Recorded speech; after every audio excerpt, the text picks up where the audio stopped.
Hi, it's Monday, July 25th. I'm Carol Gold, and welcome to Think for Yourself. Normally, when I do a podcast, I start off with something or several things that are in the news. I cover them in a way in which I think it's important. But then I always end the podcast. I always wind up at what I like to believe is the higher ground, the lesson, the good takeaway for all of us. And my goal is to help you see that, but also to give you hope and inspiration in your own life. Today, the podcast is, in a sense, I don't know if it's happening in reverse, but what I do want to talk about first and foremost is that hope and inspiration and motivation to believe that you are empowered in your own life. The reason is I have spoken to several people in the last few days, all of whom, each in their own way and each very differently, are feeling overwhelmed and almost at a break point in their lives with what's going on in the world, but also the way in which they're experiencing it in their own life. And that ranged everything from physical challenges to financial challenges to spiritual challenges. And I don't think it much matters what it is that makes someone feel oppressed and overwhelmed and at times hopeless. I suspect that in each of our lives that shows up differently, and it shows up differently at different times. I think the particular challenge we face right now is that it seems to be coming at all of us from every direction. And there are very few directions, if any, in some people's lives in which they can turn and feel that they have a sense of relief or release or even diminished stress. This is admittedly for everyone a very difficult time. And it isn't just the politics. I have always believed, and I say it now, that what's going on in the political realm is just a symptom. It's a symptom of a much more complex, much broader, much more fundamental problem or challenge that each one of us is facing in our own lives. The political divide is just a very surface level, obvious to point at example of the divide that exists within too many of us.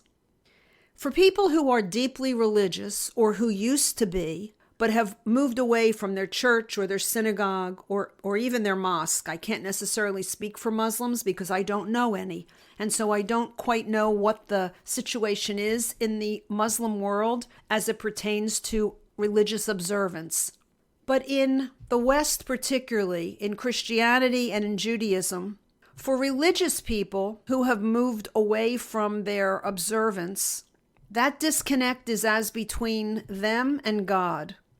For non-religious people, for people who are more metaphysical, the disconnect comes between yourself and a belief in a higher power, whether that higher power is cosmic or universal or spiritual, whatever words you want to put around it.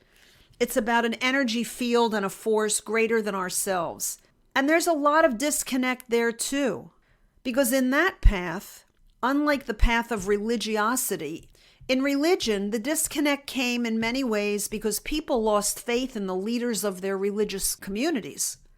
In the metaphysical world, in the spiritual world, it's happened because too many people turned spirituality into a money-making proposition where secrets are kept and you can only get at them if you pay for them.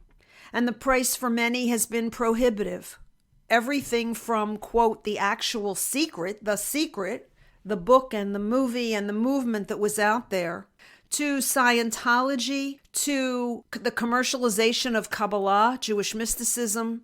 There are people who have turned it into a business. You know, when I practiced family law, divorce law, I used to say that for me it was a calling. It was never a business. Because people going through such a traumatic time in their lives, which is what divorce is, if you take away the anger, under all of that is betrayal in most cases. And the betrayal isn't necessarily because someone had an affair. The betrayal is between the two people who made an oath to one another, and then that oath becomes in some way broken, or disappointing to the point of breaking. And there is a feeling of betrayal of the original intent to enter into the relationship. When that happens, whether it's through a divorce or it's through the diminution of what we think of our religious leaders or our political leaders, or when it's frustration in our own lives and we disconnect from God if we're religious, it doesn't much matter how it happens. There's a disconnect. And that disconnect literally cuts off a flow of energy that is very nourishing and is very necessary for we humans. I think that one of the greatest deficiencies that we're suffering now is a lack of joy. It's very hard to have joy when there are so many stressors. It's very hard to have joy when every day the news is pounding you with all of the things that are going wrong in the world. It's very hard to have joy when you're so concerned about surviving financially. All of these conditions make it very difficult to have joy. But without joy in our lives, in many ways, we're starving to death. Because joy is as necessary as is air. It's necessary for the soul. It's necessary for our higher selves. It's actually necessary for creation, meaning creating new and better things in your life. You can't create from a place of fear or sadness or depression or hopelessness. Those are all frequencies on which nothing can be created. You really have to be in a positive state of joy. You really have to be able to feel both in your heart and think in your mind that there's reason to celebrate. Just being alive, just being given the opportunity to create again, anew. Because every single minute that we breathe is in fact that. It's an opportunity to again create anew. You know, when my daughter was growing up and she was making a choice about something and she wasn't sure which way to choose, I always said to her, choose. And if it's not where you want to go, you'll choose again. Because there's always a new opportunity to create something other than what we've been experiencing thus far. And personally, because I am a spiritual person and because I live as much in my right brain as I live in my left brain, I live as much in my creative, intuitive self as I live in my logical, rational self, I know that we have never before had a greater imperative to live in the moment without regret for the past or anxiety and fear for the future. It has never been more important to do that because it is, in fact, regret of the past and anxiety and fear of the future, which is where the stress comes from. It rarely comes from what's happening in the actual moment. I often talk about prisoners of war who have discussed how they survived what seemed like otherwise insurmountable and horrific conditions.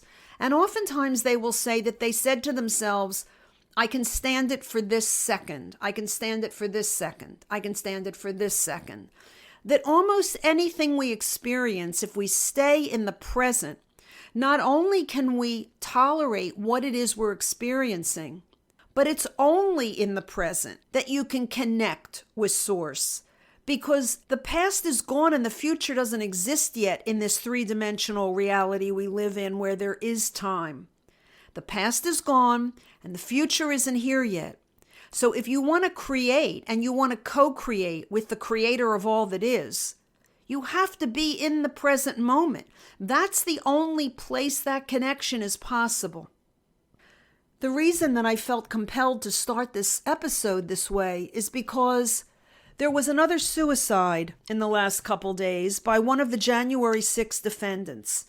He's not the first person connected to January 6th who has killed himself. This young man was charged with no violent crimes, yet he was incarcerated, and even though a sentence had already been determined, the prosecutors involved in the January 6th prosecutions were about to level new charges against him, and he couldn't take it anymore, his family said. He couldn't take it anymore. His suicide, as tragic as it is, can be instructive. while we don't know what conditions he was incarcerated under, I've heard some horrific stories about how the January 6th defendants are being treated, violation of their due process rights, not getting the medical or psychological care that they are entitled to.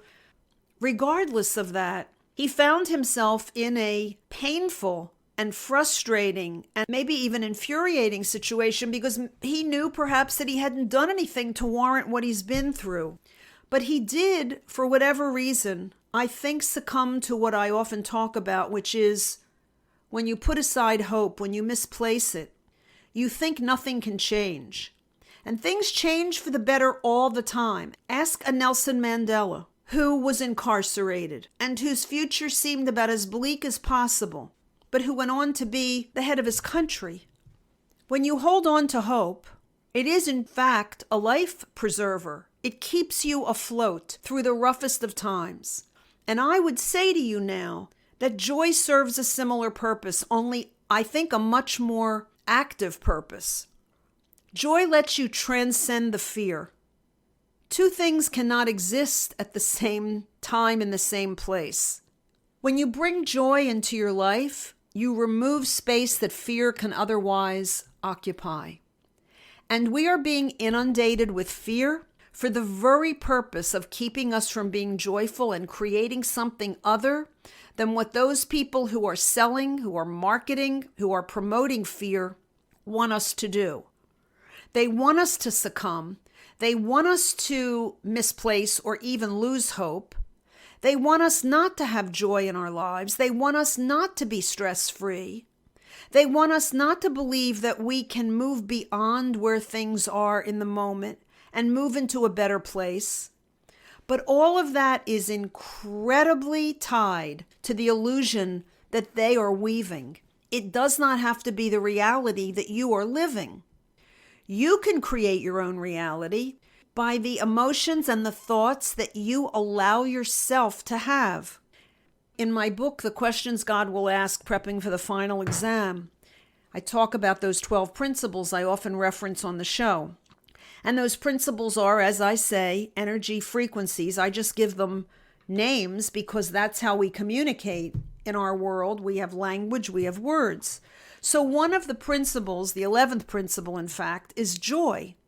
The 3 questions that I pose in that chapter that you're supposed to ask yourself every day or once a week or whenever you're questioning why there isn't more joy in your life, those 3 questions are, and I'm going to give them to you right now. Number 1, do I experience my day as routine and burdensome rather than an endless series of wonders?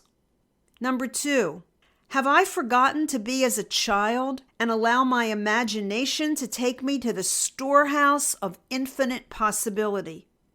And number 3, have I so distanced myself from Source that I have forgotten who I am and of what I am capable? Think about those things. Think about whether your life has become routine and burdensome or not. Whether you still understand that there are wonders all around you if you avail yourself of them, if you open yourself to them.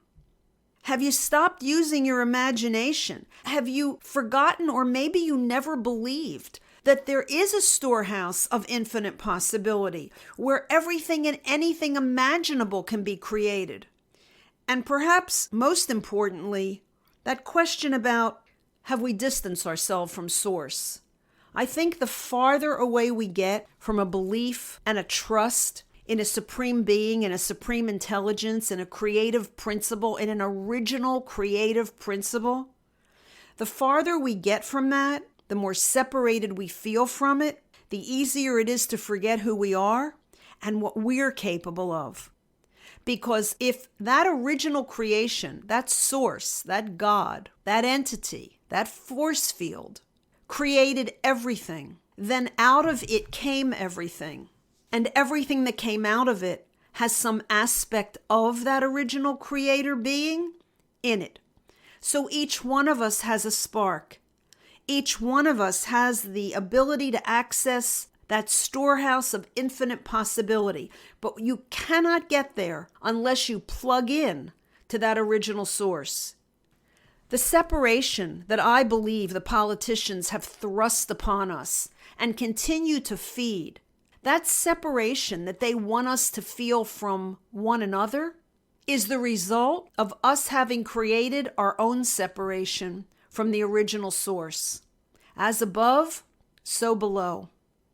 And in our disconnect, what we are manifesting in our world, what we are creating, is a world of disconnection in this 3D reality. It's only a projection. It's a projection of where you and I are at any point in time.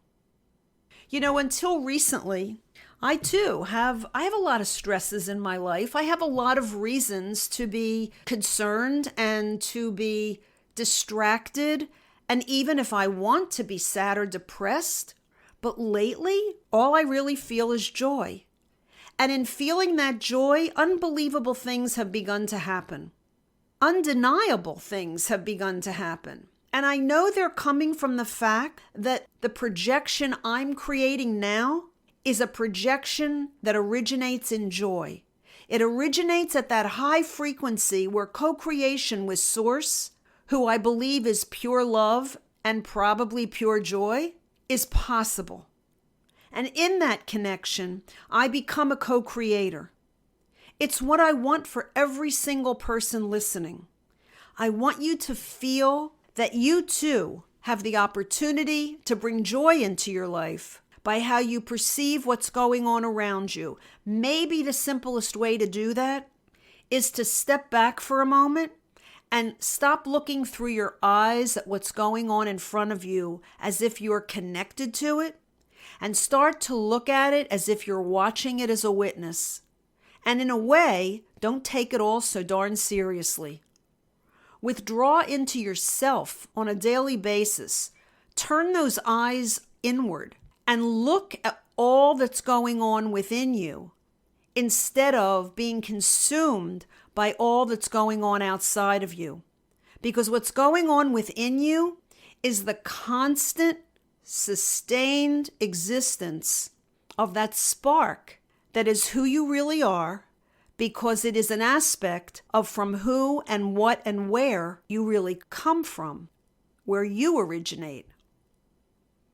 I feel for all the people I've spoken to in the last few days who are overwhelmed and near their break points. And my heart goes out to the young man, Matthew Perna, the January 6th defendant. And I feel for everyone now who's struggling and trying so hard to figure out how we get out of this mess that we seem to have created.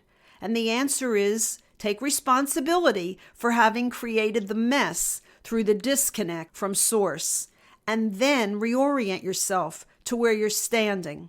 Back up and witness the confusion and the reality of the chaos in front of you. And remember that you are that spark, and within it resides the field of potential for endless possibility. Thanks for listening. I'm Carol Gold. I'll be back here again on Wednesday, and until then, by all means, think for yourself.